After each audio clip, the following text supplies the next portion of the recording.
Sergio Romero. Ito ang aking reporting para sa Kabanata 36 ng Noli Me Tangere. Ang pamagat ng kabanata ay ang unang suliranin. Mga tauhan sa kabanata: Maria Clara Ibarra, Tia Isabel Andeng, Kapitan Tiago, Padre Damaso, Padre Sibilia, Kapitan General. Mga talasalitaan: ekskomunyon, pagtitiwalag sa simbahang Katoliko, nawalan ng ulirat, hinimatay, pahiwatig, mga ditiyak o tagong pahayag o kaya'y mga kilos o galaw ayon sa pagpapahulugan ng mga tao.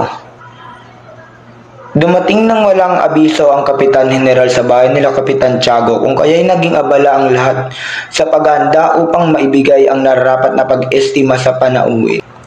Sinamantala ng lahat ang nalalabing oras upang makapaggayak maliban kay Maria Clara na patuloy ang pagtangis dahil sa pagbabawal ng kanyang ama na makipagkita kay Ibarra.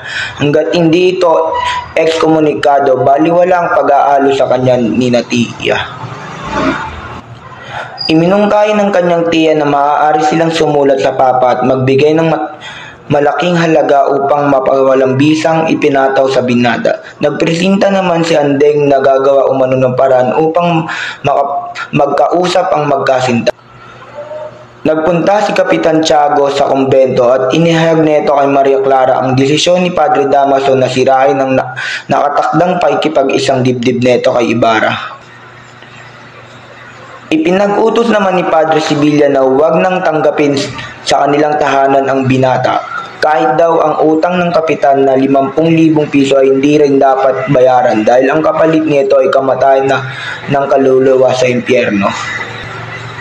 Lalong nagdalamhati si Maria sa mga narinig. Inali ni Kapitan Tiago ang anak at sinabing si Padre Damaso ay may inilaan sa kanyang isang binata na kamag-anak nito na manggagaling pamula sa Europa. Nasindak ng lalo ang dalaga at maging ang kanyang tiya Isabel ay nagalit sa kapitan, kaya pinagsabihan niya ito na hindi parang damit na isinusuot ang magpalit ng katipan.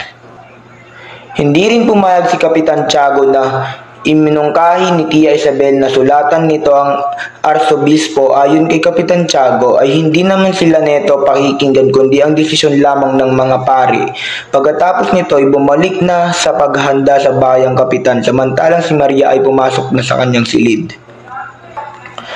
Ilang sandali pa ay dumating na rin ang Kapitan General at napuno na rin ang bahay ni Kapitan Tiago ng mga panauhin. Taimtim na nanalangin si Maria nang siya ay pasukin ni Tia Isabel dahil ipinatatawag daw ito ng Kapitan General. Pagdakay sumunod naman. Doon po natatapos ang aking report para sa Kabanata 36 ng Noli Me Tangere. Maraming salamat po.